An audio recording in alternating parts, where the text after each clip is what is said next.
Continuar repercutindo a decisão do Copom, a decisão do Fed, esse noticiário econômico repleto de surpresas e emoções hoje. Eu tenho o prazer de conversar com Solange Suror, diretora de macroeconomia do UBS aqui no Brasil, colunista do Money. Solange, boa noite, que bom tê-la aqui. Pode escolher, Solange. Hoje tem tanto assunto que você pode escolher. Tem Copom, tem Fed, tem tarifaço. Tudo que você quiser analisar, para mim, é importante. Começamos com o Copom? O que você prefere? Vamos começar pelo Copom, então, né? Realmente o dia está cheio, né? Está cheio e o Copom foi, eu acho que o mais fácil, tá? Então, vamos começar por ele, porque não trouxe grandes novidades, né? Era esperado que o tom fosse um tom mantendo a dureza, né? Na questão de vamos manter a taxa restritiva por um período prolongado, mas eu acho que o Copom também quis dar um toque a mais, dizendo, olha, isso aqui é uma interrupção, se precisar a gente volta a subir, né? Já tinha isso na última, mas na última era uma pausa, né? Agora é um processo que pode ser que volte a se necessário a subir juros. Eu acho que o Copom deu um downgrade na atividade, a atividade está desacelerando, mas o mercado de trabalho continua aquecido, então mostrando que esses sinais ainda são muito incipientes. E apesar dessa melhora toda na inflação corrente, ele não salientou isso. Ele colocou que a inflação, tanto a inflação cheia quanto a parte dos núcleos, né, que excluem os itens mais voláteis, estão em patamares acima da meta. Então, acho que foi um tom de que vai ser necessário ficar com essa taxa por um bom tempo alta, e o mundo é um mundo de muita incerteza. Então, sem um viés claro de que essas tarifas, por exemplo, no Brasil, possam ser mais desinflacionárias do que não desinflacionárias. É bastante incerto ainda esse cenário. Solange, nos últimos dias foi interessante ver o mercado de DI com parte do pessoal se posicionando na hipótese de um corte ainda neste ano, né, na última reunião deste ano. Por que parte do mercado se posicionou assim e o Banco Central hoje enterra essa hipótese? Então, o Banco Central sempre quis enterrar essa hipótese no sentido de adiar o máximo possível essa precificação. Mas por que uma parte achava que já estava precificado, né, o início de corte esse ano, antes dessa confusão toda das tarifas? Porque você tinha um ambiente de dólar fraco no mundo, essa apreciação do real, né, o real aí em torno de 5,40, trouxe uma melhora na inflação. A gente viu isso no varejo, principalmente no atacado, e junto com os sinais incipientes de desaceleração da atividade, acho que era natural o mercado antecipar esse corte, né, num cenário de câmbio mais apreciado no Brasil, que ajudou também a conter a alta das expectativas de inflação. Diga-se por passagem que essas expectativas de inflação caíram bem, aquelas que são linkadas aos títulos públicos, né? A que a gente chama de inflação implícita, caiu bem para prazos também longos. Então, o mercado antecipava essa queda. Quando veio, junto das ameaças de tarifa, né, que trouxe o câmbio mais alto, um movimento de dólar um pouco mais forte nos Estados Unidos. Para vocês terem uma ideia, o dólar tinha globalmente depreciado cerca de 10%, desde que o Trump começou a anunciar as medidas, e mais recentemente o dólar apreciou 2%. Quando o dólar lá fora começou a apreciar e a gente foi ameaçado com tarifas e os rumores, né, de que isso poderia gerar retaliação, o câmbio foi aí para perto de 5,60. Então, nesse cenário, ficava mais difícil apostar que o Banco Central iria cair juros esse ano, né? E ainda havia o risco do dólar, né, do real aqui depreciar mais se as tarifas fossem mais fortes, ou se a gente já tivesse começando essa retaliação. Então, adiou um pouco esse corte por conta, basicamente, ao meu ver, do movimento do câmbio. Sobre Fed, Solange, chamou muita atenção o placar dividido, a não unanimidade. Vem redução de juro em setembro ou é muito cedo falar isso? Olha, eu acho que ainda é cedo. O Power, essas duas dissidências já eram muito esperadas, porque os diretores que votaram para cair os juros, eles já tinham falado publicamente, né? Eles anteciparam a sua Sim, é dissidência, verdade. né? Mas a dissidência de dois votos não acontece há muito tempo nos Estados Unidos. Se eu não me engano, desde 93, é uma dissidência razoável. Mas o Power, durante a conferência, né, ele deixou bastante um tom ainda muito duro, né, no sentido de que ainda existe muita incerteza em relação à inflação, e de fato existe, porque agora que a gente está entendendo quais são as tarifas que estão sendo negociadas, e existe uma transmissão lenta dessas tarifas para os preços, né? Porque as empresas precisam entender qual é a tarifa até para reajustar os preços e não perder market share, porque houve muita estocagem no início do ano de produtos importados, sabendo que haveria tarifa, então as tarifas demoram para aparecer na inflação. Então o Fed tem cautela em relação a isso, e de outro lado, o mercado de trabalho. Apesar de estar desacelerando, ele ainda é bastante apertado, é bastante aquecido, né? O Paulo colocou esse ponto muito claro: você tem menos empregos sendo gerados, mas você tem menos demanda por trabalhadores. Então, tem menos oferta de trabalhadores. Então, tem menos ofertas, tem menos demanda, o salário não muda muito.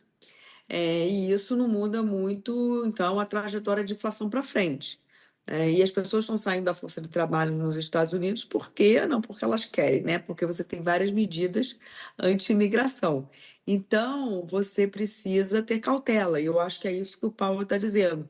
O cenário de setembro está em aberto, ainda vão haver dados muito importantes de inflação e emprego, ele precisa olhar esses dados para decidir. Então, a probabilidade de queda em setembro, que o mercado estimava antes dessa reunião hoje, diminuiu. E dá para, diante deste cenário de incerteza menor, a partir de agora, te parece que a clareza será mais evidente nos indicadores de inflação ou de atividade, ou tudo vai ficar mais claro a partir de agora com a definição, por exemplo, desses acordos com a União Europeia, com o Japão, até com o Brasil? Acho que a incerteza era muito grande, agora ela é menor. Mas a gente não vai para o mundo de zero incerteza, Tá. até porque é um mundo de geopolítico complicado. Então, tarifa é uma ameaça permanente. Hoje você fecha por exemplo, pode fechar um acordo com a China, não hoje, mas parece que vai ter ainda mais 90 dias.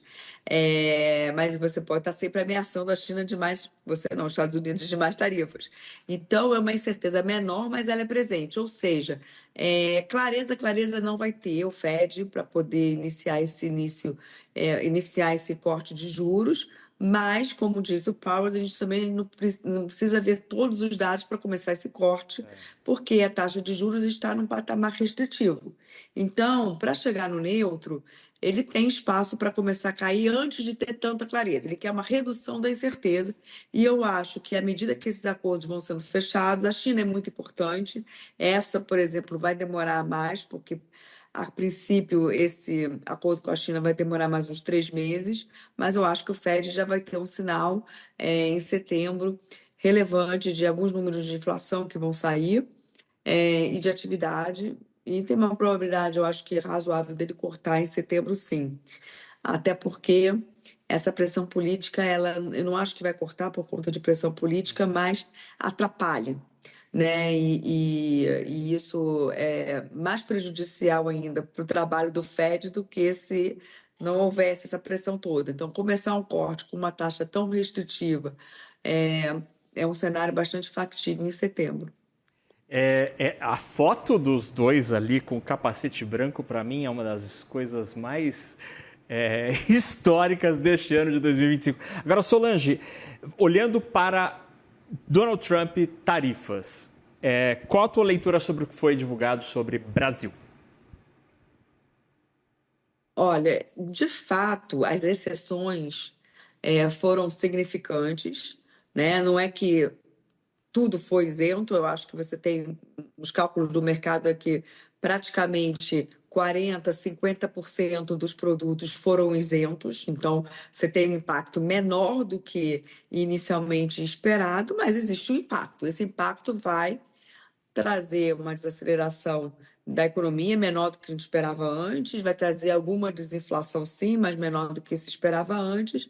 Então, no fundo, eu acho que houve uma redução de risco em relação a tarifas, porque, principalmente hoje, quando o Trump anunciou as tarifas para a Índia, ele colocou ali uma ameaça de aumentar as tarifas se a Índia continuasse comprando petróleo da Rússia. E aí ficou medo que ele pudesse fazer isso com o Brasil também, não fez. Então, além de ter as exceções, não houve essa ameaça. Agora, reduziu esse risco, com certeza. Agora, o risco de sanções adicionais, né, de retaliação do Brasil ainda existe, porque tem uma questão política e geopolítica envolvida nisso, né, e a gente vai precisar ver os próximos acontecimentos. Mas dito isso, eu acho que hoje, né, pelo menos no final do dia, você tem uma redução de risco econômico, né, e de primeira ordem significante, porque a gente poderia ter os 50% full, cheio para toda a pauta, e poderia ter ameaças, assim como aconteceu com a Índia. Não quer dizer que amanhã a gente não vai ser ameaçado, né? Então tem que sempre colocar essa questão. Hoje, o resultado foi melhor do que o esperado, ainda que toda incerteza em relação a sanções, barreiras não tarifárias, continue, porque existe uma questão claramente além de econômica envolvida. E se for para mapear esse risco, onde ele está? Estaria, por exemplo, na persistência e na expressividade das compras de diesel russo que o Brasil tem feito? Onde que te parece ter mais risco nesse cenário que não tá, que continua incerto? Por exemplo, o Trump deu um prazo, se eu não me engano, até o dia 10 de agosto, para a Rússia, e se a Rússia não cumprir esse prazo com as exigências, enfim, que o Trump está fazendo, a Rússia pode ser sancionada de uma forma mais forte. E aí o país que transacionar com a Rússia também vai sofrer alguns tipos de mais tarifas ou outras sanções. No caso da Índia, a gente sabe que vai ser mais 10% de tarifa. No caso do Brasil, a gente não sabe ainda. Mas certamente, se houver, né, essa questão com a Rússia nos próximos dias, todos os países que compram petróleo da Rússia, aí temos Índia, Brasil, China, podem ter é, mais tarifas. Agora, eu também acredito que não é só comprar o óleo da Rússia, é qualquer manifestação ou continuidade de manifestação que o Brasil faça, que fique mais explícito, um alinhamento geopolítico maior com esse bloco de China e Rússia, a gente pode voltar a ser ameaçado. Então, é uma questão, acho que não é só de retaliação, é da gente tentar baixar um pouco o antagonismo geopolítico, né? O Brasil não ficar se posicionando ideologicamente. A melhor coisa para o Brasil nesse ambiente, né, é ficar o mais neutro possível, porque a gente só tende a se beneficiar de todos os mercados, principalmente porque a gente tem uma pauta exportadora muito diversificada. A gente pode atender os Estados Unidos, a gente pode atender a Europa, a gente pode atender a China. Então, eu acho que a gente precisa agora não retaliar, se colocar o mais neutro possível geopoliticamente e minimizar danos, né? Porque turbulência em relação a sanções e até mesmo barreiras não tarifárias que têm implicitamente um teor geopolítico atrapalham a economia indiretamente. Então, diretamente hoje o salto é positivo, mas indiretamente vai depender muito também do nosso posicionamento. Para a gente terminar, Solange, nos últimos dias a gente viu ali, tínhamos muita incerteza global. E aí, com o passar dos dias, a gente teve o fechamento desses acordos, né, com os Estados Unidos, e isso acaba reduzindo um pouco da quantidade de dúvidas que ainda persiste, mas diminui um pouquinho nessa história toda. O mundo está entrando numa nova era em que a incerteza geopolítica, econômica, passam a ser fatores que antes a gente colocava em segundo plano, mas que agora estão no centro do radar? Não tenho dúvida nenhuma. E esse novo mundo, né, essa nova ordem global, onde a geopolítica ela é predominante nas decisões econômicas, é isso que a gente chama de geoeconomia, usar a política econômica com fins geopolíticos, é o mundo que a gente vai viver para os próximos anos. Então, é muito importante pensar nas estratégias econômicas dos países, colocando, né, que ela pode ser afetada por questões geopolíticas. Então, o Brasil é um grande produtor de commodities, de recursos. Nós temos recursos energéticos super importantes no mundo hoje, voltado mais para a energia verde.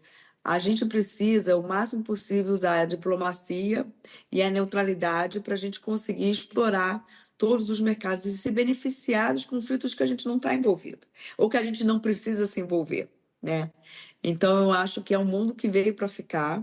A segurança nacional, a segurança geopolítica veio para ficar, principalmente depois da pandemia e da guerra com a Rússia. Então, a gente pode se beneficiar muito disso, né? A gente estava correndo o risco de ser o país que menos se beneficiaria disso se as tarifas fossem 50% full e tivessem mais sanções. Hoje esse risco diminuiu. Vamos tentar aproveitar esse momento para baixar, eu acho que um pouco o fogo e aumentar os nossos parceiros comerciais, né? Então, acho que seria interessante a gente aproveitar esse momento para trazer uma discussão por que o Brasil não diminui as suas barreiras de importação também. Nós somos um país muito fechado. Fazer esse primeiro passo aí, que a gente não faz há muitos anos, de abrir a economia, pode abrir muito mercado para a gente. Então, negociar com várias regiões e países, ter né, de fato uma posição de multilateralismo e baixar a tarifa. Vamos abrir nossa economia, vamos tornar nossa economia mais produtiva e se beneficiar desse mundo mais arriscado que a gente pode ser um país mais neutro. Interessantíssimo. Esse é um assunto para horas. E que bom que a gente tem Solange Surur, diretora de macroeconomia do BS no Brasil, colunista do CNN Money. E muita gente me contou que foi uma das grandes estrelas paparicadas na Expert. Tinha fila para tirar selfie com a Solange lá no evento da XP. Solange, obrigado pela conversa. Obrigada, desculpa ter te prendido até essa hora da noite. Um beijo. Não, que isso. Obrigada. Um beijo. Tchau, tchau. Tchau, tchau.